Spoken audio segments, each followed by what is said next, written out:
Antes de comenzar no olvides suscribirte, darle like y comentar. Puedes seguirme en mis redes sociales para apoyarme y proponerme nuevas historias. Enlaces en la descripción. El Señor de los Anillos. Las dos torres. De J.R.R. Tolkien. Capítulo 20. El antro de Yalaraña. ¿Acaso fuera en verdad de día, como lo aseguraba Gollum? Pero los hobbits no notaron mayor diferencia, salvo quizás el cielo de una negrura menos impenetrable, semejante a una inmensa bóveda de humo, y en lugar de las tinieblas de la noche profunda, que se demoraba aún en las grietas y en los agujeros, una sombra gris y confusa envolvía como en un sudario el mundo de piedra de alrededor. Prosiguieron la marcha, Gollum al frente y los hobbits uno al lado del otro, cuesta arriba entre los pilares y columnas de roca lacerada y desgastada por la intemperie que franqueaban la larga hondonada como enormes estatuas informes. No se oía ningún ruido. Un poco más lejos, a una milla o algo así de distancia, había una muralla gris, el último imponente macizo de roca montañosa. Más alto y sombrío a medida que se acercaban, al fin se alzó sobre ellos impidiéndoles ver todo cuanto se extendía más allá. Sam husmeó el aire. ¡Puah! Ese olor, dijo, es cada vez más insoportable. Pronto estuvieron bajo la sombra y vieron allí la boca de una caverna. ¿Este es el camino?, dijo Gollum en voz baja. Por aquí se entra en el túnel. No dijo el nombre, Torechungol, el antro de Yalaraña. Un hedor repugnante salía del agujero, no el nauseabundo olor a podredumbre de los prados de Morgul, sino un tufo fétido y penetrante, como si allí, en la oscuridad, hubiesen acumulado montones de indecibles inmundicias. ¿Este es el único camino, Smeagol?, le preguntó Frodo. Sí, sí, fue la respuesta. Sí, ahora tenemos que tomar este camino. ¿Quieres decir que ya estuviste en este agujero?, preguntó Sam. Puah. Pero quizás a ti no te preocupan los malos olores. Los ojos de Gollum relampaguearon. Él no sabe lo que a nosotros nos preocupa, ¿verdad, tesoro? No, no lo sabe. Pero Smeagol puede soportar muchas cosas. Sí. Ya ha pasado antes por aquí. Oh sí, ha ido hasta el otro lado. Es el único camino. ¿Y qué es lo que produce el olor?, me preguntó, dijo Sam. Es como, bueno, prefiero no decirlo. Una infecta cueva de orcos, apuesto, repleta de inmundicias de los últimos 100 años. Bueno, dijo Frodo, orcos o no, si es el único camino, tendremos que ir por él. Entraron en la caverna. A los pocos pasos se encontraron en la tiniebla más absoluta e impenetrable. Desde que recorrieran los pasadizos sin luz de Moria, Frodo y Sam no habían visto oscuridad semejante, la de aquí les parecía, si era posible, más densa y más profunda. Allá en Moria, había ráfagas de aire, y ecos, y cierta impresión de espacio. Aquí, el aire pesaba, estancado, inmóvil, y los ruidos morían, sin ecos ni resonancias. Caminaban en un vapor negro que parecía engendrado por la oscuridad misma, y que cuando era inhalado producía una ceguera, no solo visual sino también mental, borrando así de la memoria todo recuerdo de forma, de color y de luz. Siempre había sido de noche, siempre sería de noche y todo era noche. Durante un tiempo, sin embargo, no se les durmieron los sentidos, por el contrario, la sensibilidad de los pies y las manos había aumentado tanto al principio que era casi dolorosa. La textura de las paredes, para sorpresa de los hobbits, era lisa, y el suelo, salvo uno que otro escalón, recto y uniforme, ascendiendo siempre en la misma pendiente empinada. El túnel era alto y ancho, tan ancho que aunque los hobbits caminaban de frente y uno al lado del otro, rozando apenas las paredes laterales con los brazos extendidos, estaban separados, aislados en la oscuridad. Gollum había entrado primero y parecía haberse adelantado solo unos pasos. Mientras aún estaban en condiciones de atender a esas cosas, oían su respiración sibilante y jadeante justo delante de ellos. Pero al cabo de un rato se les embotaron los sentidos, fueron perdiendo el oído y el tacto, y continuaron avanzando a tientas, trepando, caminando, movidos sobre todo por la misma fuerza de voluntad que los había llevado a entrar, la voluntad de ir hasta el final y de llegar a la puerta alta que se abría del otro lado del túnel. No habían ido aún muy lejos, quizá, pues habían perdido toda noción de tiempo y distancia, cuando Sam, que iba tanteando la pared, notó de pronto que de ese lado, a la derecha, había una abertura. Sintió por un instante un ligero soplo de aire menos pesado, pero pronto lo dejaron atrás. Aquí hay más de un pasaje, murmuró con un esfuerzo. Le parecía muy difícil respirar y emitir a la vez algún sonido. Jamás vi mejor sitio para orcos. Después de aquel boquete, primero Sam a la derecha, y luego Frodo a la izquierda, encontraron 3 o 4 aberturas similares, algunas más grandes, otras más angostas, pero en cuanto a la dirección del camino principal, que era siempre recto y empinado, no cabía ninguna duda. ¿Cuánto les quedaría aún por recorrer? ¿Cuánto tiempo más tendrían que soportarlo, o podrían soportarlo? A medida que subían el aire era cada vez más irrespirable, y ahora tenían a menudo la impresión de encontrar en las tinieblas una resistencia más tenaz que la del aire fétido. Y mientras se empeñaban en avanzar sentían cosas que les rozaban la cabeza o las manos, largos tentáculos o excrescencias colgantes, tal vez, no lo sabían. Y aquel hedor crecía sin cesar. Creció y creció hasta que tuvieron la impresión de que el único sentido que aún conservaban era el del olfato. 1 hora, 2 horas, 3 horas, ¿cuántas habían pasado? En aquel agujero sin luz. Horas, días, semanas más bien. Sam se apartó de la pared del túnel y se acercó a Frodo, y las manos de los hobbits se encontraron y se unieron, y así, juntos, continuaron avanzando. Por fin Frodo, que tanteaba la pared de la izquierda, sintió de pronto un vacío y estuvo a punto de caer de costado en el agujero. Allí la abertura en la roca era mucho más grande que todas las anteriores, y exhalaba un olor fétido tan nauseabundo y una impresión de malicia acechante tan intensa que Frodo vaciló. Y en ese preciso momento también Sam trastabilló y cayó de bruces. Luchando al mismo tiempo contra la náusea y el miedo, Frodo apretó la mano de Sam. Arriba, le dijo en un soplo ronco, sin voz. Todo proviene de aquí, el olor y el peligro. Escapemos. Pronto. Apelando a todo cuanto le quedaba de fuerza y de resolución, logró poner a Sam en pie, y obligó a sus propias piernas a moverse. Sam se tambaleaba. 1 paso, 2 pasos, 3 pasos, 6 pasos por fin. ¿Acaso habían dejado atrás el horrendo agujero invisible? Pero fuera o no así, de pronto se movieron con más facilidad, como si una voluntad hostil los hubiese soltado momentáneamente. Siempre tomados de la mano, prosiguieron el ascenso.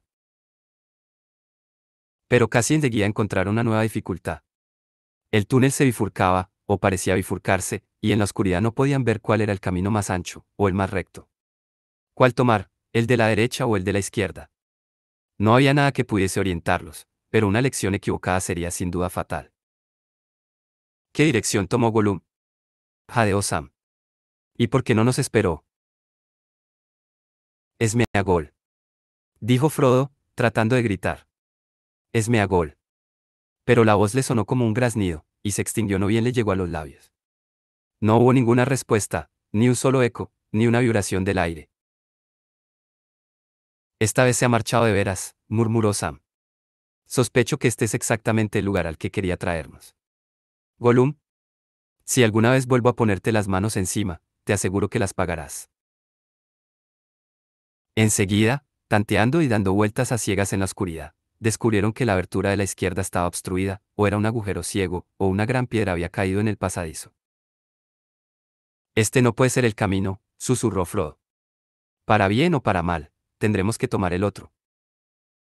Y pronto, dijo Sam, jadeante. Hay algo peor que Gollum muy cerca. Siento que nos están mirando. Habían recorrido apenas unos pocos metros, cuando desde atrás les llegó un sonido, sobrecogedor y horrible en el silencio pesado, un gorgoteo, un ruido burbujeante y un silbido largo y venenoso. Dieron media vuelta, mas nada era visible.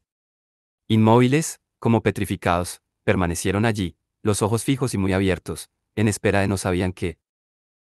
Es una trampa, dijo Sam, y apoyó la mano en la empuñadura de la espada, y al hacerlo, pensó en la oscuridad del túmulo de donde provenía. ¿Cuánto daría porque el viejo Tom estuviera ahora cerca de nosotros? Pensó.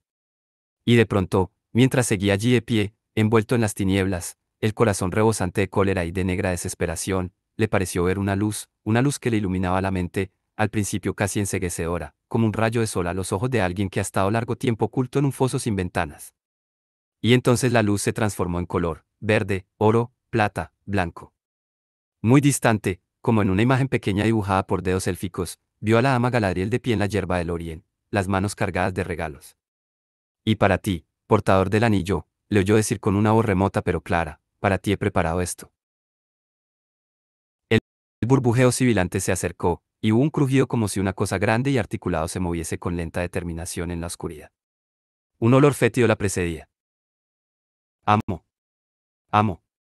Gritó Sam, y la vida y la vehemencia le volvieron a la voz. El regalo de la dama. El cristal de estrella. Una luz para usted en los sitios oscuros, dijo que sería. El cristal de estrella. El cristal de estrella. Murmuró Frodo, como alguien que respondiera desde el fondo de un sueño, sin comprender. Ah, sí.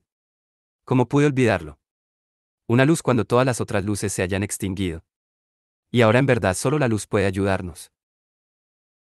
Lenta fue la mano hasta el pecho, y con igual lentitud levantó el frasco de Galadriel. Por un instante titiló, débil como una estrella que lucha al despertar en medio de las densas brumas de la tierra. Luego, a medida que crecía, y la esperanza volvía al corazón de Frodo, empezó a arder, hasta transformarse en una llama plateada, un corazón diminuto de luz deslumbradora, como si Arendil hubiese descendido en persona desde los altos senderos del crepúsculo llevando en la frente el último Silmaril. La oscuridad retrocedió y el frasco pareció brillar en el centro de un globo de cristal etéreo, y la mano que lo sostenía centelló con un fuego blanco. Frodo contempló maravillado aquel don portentoso que durante tanto tiempo había llevado consigo, de un valor y un poder que no había sospechado. Rara vez lo había recordado en camino, hasta que llegaron al Valle de Morgul, y nunca lo había utilizado porque temía aquella luz reveladora. «Aidi Arendil Elenion Ankalima», exclamó sin saber lo que decía, porque fue como si otra voz hablase a través de la suya, clara, invulnerable al aire viciado del foso. Pero hay otras fuerzas en la Tierra Media, potestades de la noche, que son antiguas y poderosas. Y ella, la que caminaba en las tinieblas, había oído en boca de los elfos la misma exhortación en los días de un tiempo sin memorial y ni entonces la había arredrado, ni la arredraba ahora. Y mientras Frodo aún hablaba, sintió que una maldad inmensa lo envolvía, y que unos ojos de mirada mortal lo escudriñaban. A corta distancia de allí, entre ellos y la abertura donde habían trastabillado, dos ojos se iban haciendo visibles, dos grandes racimos de ojos multifacéticos, el peligro inminente por fin desenmascarado. El resplandor del cristal de estrella se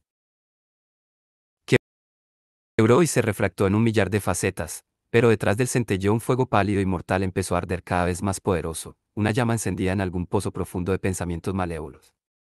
Monstruosos y abominables eran aquellos ojos, bestiales y a la vez resueltos, y animados por una horrible delectación, clavados en la presa, ya acorralada.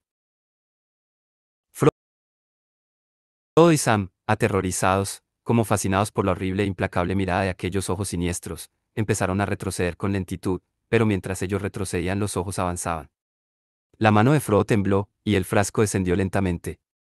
Luego, de pronto, liberados del sortilegio que los retenía, dominados por un pánico inútil para diversión de los ojos, se volvieron y huyeron juntos, pero mientras corrían Frodo miró por encima del hombro y vio con terror que los ojos venían saltando detrás de ellos.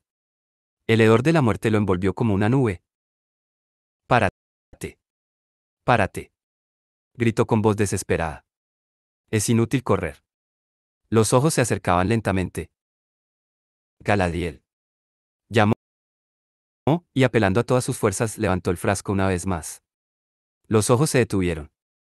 Por un instante la mirada cedió, como si la turbara la sombra de una duda.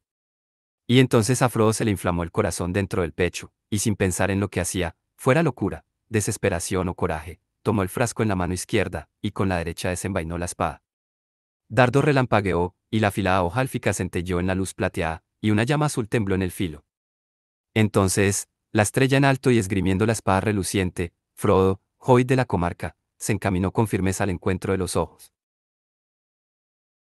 Los ojos vacilaron. La incertidumbre crecía en ellos a medida que la luz se acercaba. Uno a uno se oscurecieron, retrocediendo lentamente. Nunca hasta entonces los había herido una luz tan mortal. Del sol, la luna y las estrellas estaba al abrigo allá en el antro subterráneo, pero ahora una estrella había descendido hasta las entrañas mismas de la tierra. Y seguía acercándose, y los ojos empezaron a retraerse, acobardados. Uno por uno se fueron extinguiendo, y se alejaron, y un gran bulto, más allá de la luz, interpuso una sombra inmensa. Los ojos desaparecieron.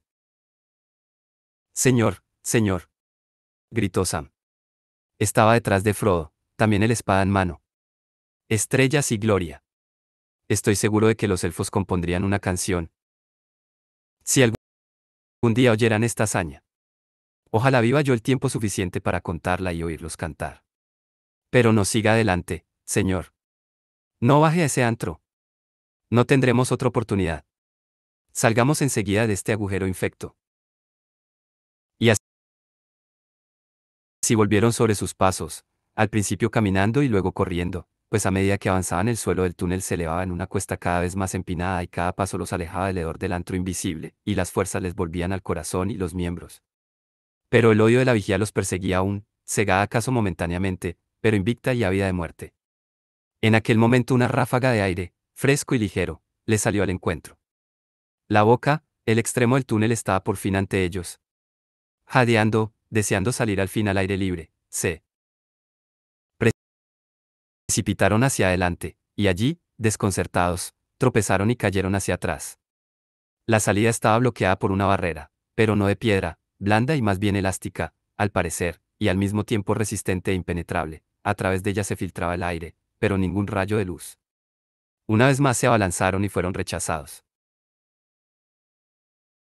Levantando el frasco, Frodo miró y vio delante un color gris que la luminosidad del cristal de estrella no penetraba ni iluminaba, como una sombra que no fuera proyectada por ninguna luz, y que ninguna luz pudiera disipar. A lo ancho y a lo alto del túnel había una vasta tela tejida, como la tela de una araña enorme, pero de trama más cerrada y mucho más grande, y cada hebra era gruesa como una cuerda. Sam soltó una risa sarcástica. Telarañas. Dijo. Nada más. Telarañas. ¿Pero qué araña? Adelante, abajo con ellas. Las atacó furiosamente a golpes de espada, pero el hilo que golpeaba no se rompía. Cedía un poco, y luego, como la cuerda tensa de un arco, rebotaba desviando la hoja y lanzando hacia arriba la espada y el brazo. 3 veces golpeó Sam con toda su fuerza, y a la tercera una sola de las innumerables cuerdas chasqueó y se enroscó, retrocediendo y azotando el aire. Uno de los extremos alcanzó a Sam, que se echó atrás con un grito, llevándose la mano a la boca. A este paso tardaremos días y días en despejar el camino, dijo. ¿Qué hacer? ¿Han vuelto los ojos? No, no se les ve, dijo Frodo. Pero tengo aún la impresión de que me están mirando, o pensando en mí, maquinando algún otro plan, tal vez.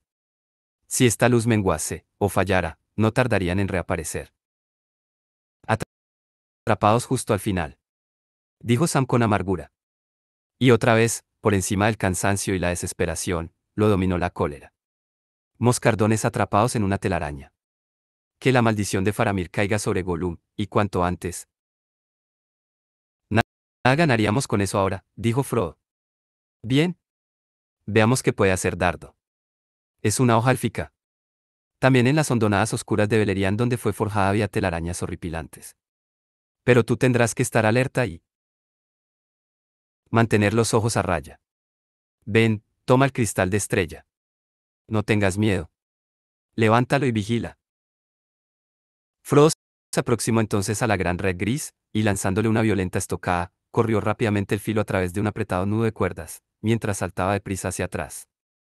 La hoja de reflejos azules cortó el nudo como una hoz que cegara unas hierbas, y las cuerdas saltaron, se enroscaron, y colgaron flojamente en el aire. Ahora había una gran rajadura en la tela. Golpe tras golpe, toda la telaraña al alcance del brazo de Frodo quedó al fin despedazada, y el borde superior flotó y onduló como un velo a merced del viento. La trampa estaba abierta.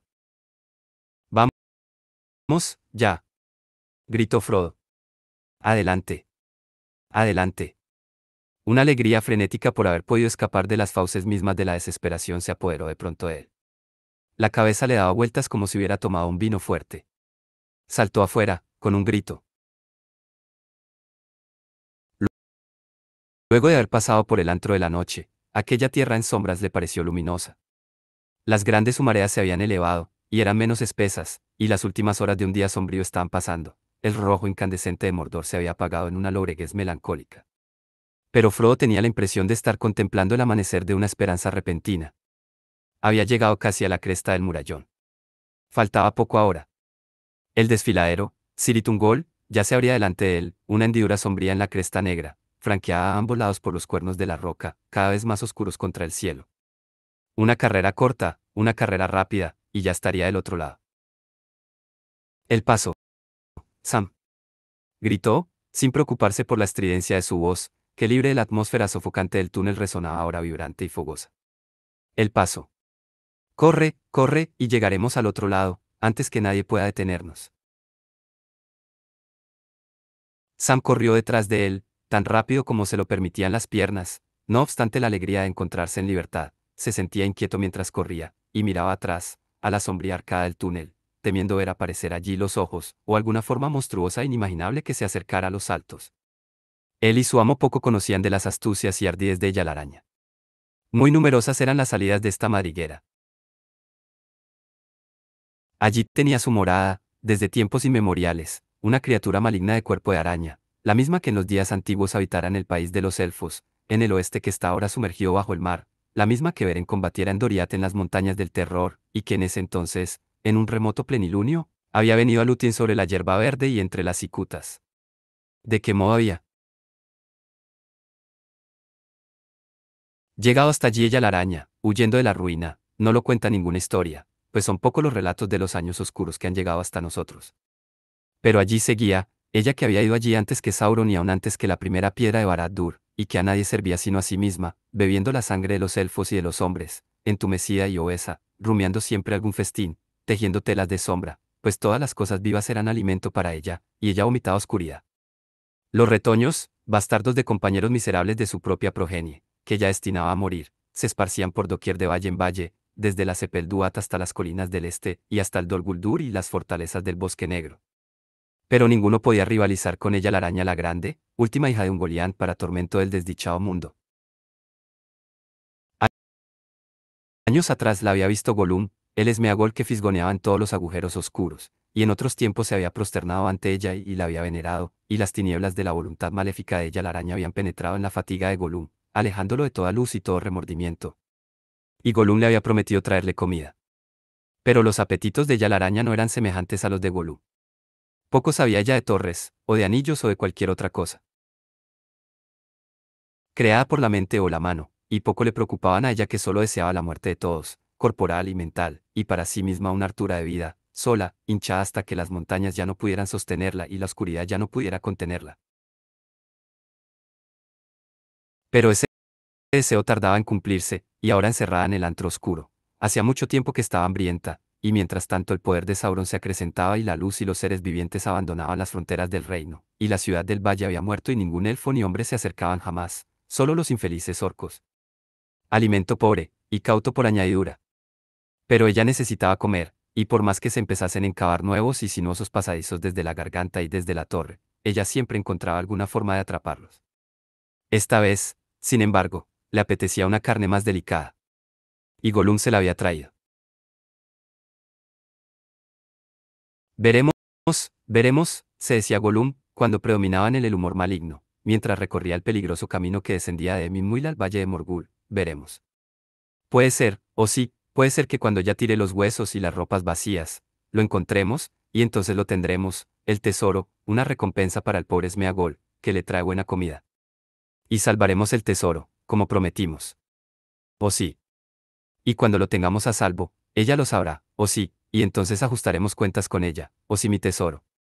Entonces ajustaremos cuentas con todo el mundo. Así reflexionaba Gollum en un recoveco de astucia que aún esperaba poder ocultarle, aunque la había vuelto a ver y se había prosternado ante ella mientras los hobbits dormían. Y en cuanto a Sauron, sabía muy bien dónde se ocultaba ella la araña. Le complacía que habitase allí hambrienta, pero nunca menos malvada, ningún artificio que él hubiera podido inventar habría guardado mejor que ella aquel antiguo acceso. En cuanto a los orcos, eran esclavos útiles, pero los tenía en abundancia. Y si de tanto en tanto ella la araña atrapaba alguno para calmar el apetito, tanto mejor, Sauron podía prescindir de ellos. Y a veces, como un hombre que le arroja una golosina a su gata, mi gata la llamaba él, pero ella no lo reconocía como amo, Sauron le enviaba a aquellos prisioneros que ya no le servían.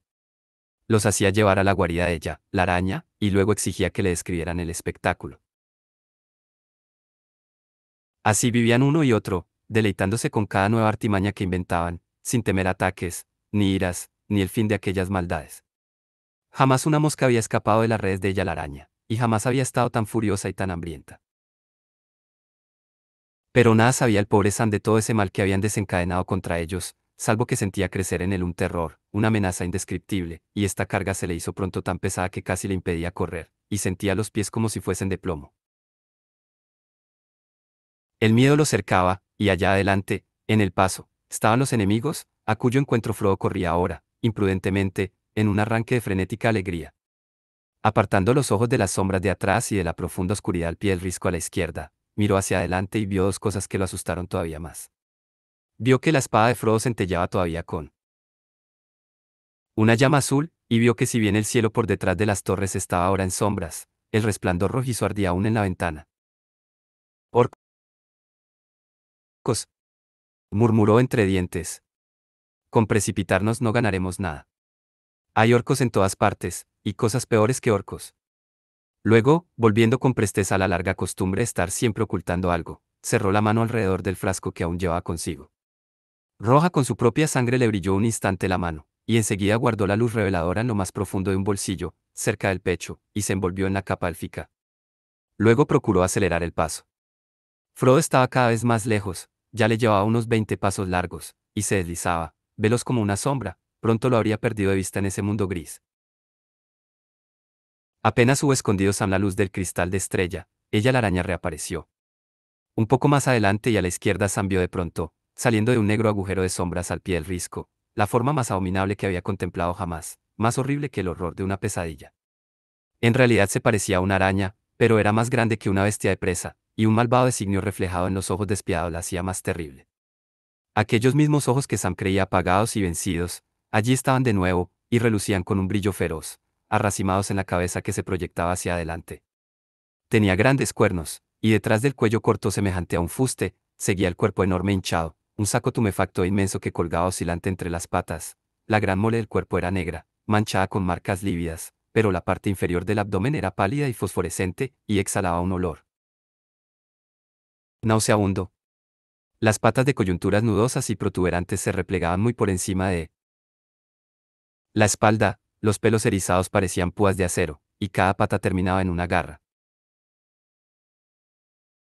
En cuanto el cuerpo fofo y las patas replegadas pasaron estrujándose por la abertura superior de la guarida, ella la araña avanzó con una rapidez espantosa, ya corriendo sobre las patas crujientes, ya dando algún salto repentino. Estaba entre Sam y su amo. Cero no vio a Sam, o prefirió evitarlo momentáneamente por ser el portador de la luz. Lo cierto es que dedicó toda su atención a una sola presa, Frodo, que privado del frasco ignorando aún el peligro que lo amenazaba, corría sendero arriba. Pero ella la araña era más veloz, unos saltos más y le daría alcance. Sam jadeó, y juntando todo el aire que le quedaba en los pulmones alcanzó a gritar. Cuidado atrás. Cuidado, ¿mi amo? Yo estoy, pero algo le ahogó el grito en la garganta. Una mano larga y viscosa le tapó la boca y otra le atenazó el cuello, en tanto algo se le enroscaba alrededor de la pierna. Tomado por sorpresa, cayó hacia atrás en los brazos del agresor. Lo hemos atrapado. Siseó la voz de Gollum al oído de Sam. Por fin, mi tesoro, por fin lo hemos atrapado, sí, al hobbit perverso. Nos quedamos con este. Que ella se quede con el otro. Oh sí, ella la araña lo tendrá, no es Meagol, él prometió, él no le hará ningún daño al amo. Pero te tiene a ti, pequeño fisgón inmundo y perverso. Le escupió a Sam en el cuello. La furia desencadenada por la traición, y la desesperación de verse retenido en un momento en que Frodo corría un peligro mortal, dotaron a Sam de improviso de una energía y una violencia que Gollum jamás habría sospechado en aquel hobbit a quien consideraba torpe y estúpido. Ni el propio Gollum hubiera sido capaz de retorcerse y debatirse con tanta celeridad y fiereza. La mano se le escurrió de la boca, y Sam se agachó y se lanzó hacia adelante, tratando de zafarse de la garra que le apretaba la garganta. Aún conservaba la espada en la mano, y en el brazo izquierdo, colgado de la correa, el bastón de Faramir. Trató de darse vuelta para traspasar con la espada a su enemigo. Pero Gollum fue demasiado rápido, estiró de pronto un largo brazo derecho y aferró la muñeca de Sam. Los dedos eran como tenazas, lentos, implacables. Le doblaron la mano hacia atrás y hacia adelante, hasta que con un alarido de dolor Sam dejó caer la espada, y entre tanto la otra mano de Gollum se le cerraba cada vez más alrededor del cuello. Sam jugó entonces una última carta. Tironeó con todas sus fuerzas hacia adelante y plantó los pies con firmeza en el suelo. Luego, con un movimiento brusco, se dejó caer de rodillas, y se echó hacia atrás. Gollum, que ni siquiera esperaba de Sam esta sencilla treta, cayó al suelo con Sam encima de él, y recibió sobre el estómago todo el peso del robusto hobbit. Soltó un agudo silbido y por un segundo la garra se dio en la garganta de Sam, pero los dedos de la otra seguían apretando como tenazas la mano de la espada. Sam se arrancó de un tirón y volvió a ponerse en pie y giró en círculo hacia la derecha, apoyándose en la muñeca que Gollum le sujetaba. Blandiendo el bastón con la mano izquierda, lo alzó y lo dejó caer con un crujido sibilante sobre el brazo extendido de Gollum, justo por debajo del codo. Dando un chillido, Gollum soltó la presa. Entonces Sam atacó otra vez, sin detenerse a cambiar el bastón de la mano izquierda a la derecha, le asestó otro golpe salvaje. Rápido como una serpiente Gollum se escurrió a un lado, y el golpe, destinado a la cabeza, fue a dar en la espalda. La vara crujió y se quebró. Eso fue suficiente para Gollum. Atacar de improviso por la espalda era uno de sus trucos habituales, y casi nunca le había fallado. Pero esta vez, ofuscado por el despecho, había cometido el error de hablar y jactarse antes de aferrar con ambas manos el cuello de la víctima. El plan había empezado a andar mal desde el momento mismo en que había aparecido en la oscuridad aquella luz horrible. Y ahora lo enfrentaba a un enemigo furioso, y apenas más pequeño que él. No era una lucha para Gollum. Sam levantó la espada del suelo y la blandió. Gollum lanzó un chillido, y escabulléndose hacia un costado cayó al suelo en 4 patas, y huyó saltando como una rana. Antes que Sam pudiese darle alcance, se había alejado, corriendo hacia el túnel con una rapidez asombrosa. Sam lo persiguió espada en mano. Por el momento, salvo la furia roja que le había invadido el cerebro, y el deseo de matar a Gollum, se había olvidado de todo. Pero Gollum desapareció sin que pudiera alcanzarlo. Entonces, ante aquel agujero oscuro y el olor nauseabundo que le salía al encuentro, el recuerdo de Frodo y del monstruo lo sacudió como el estallido de un trueno.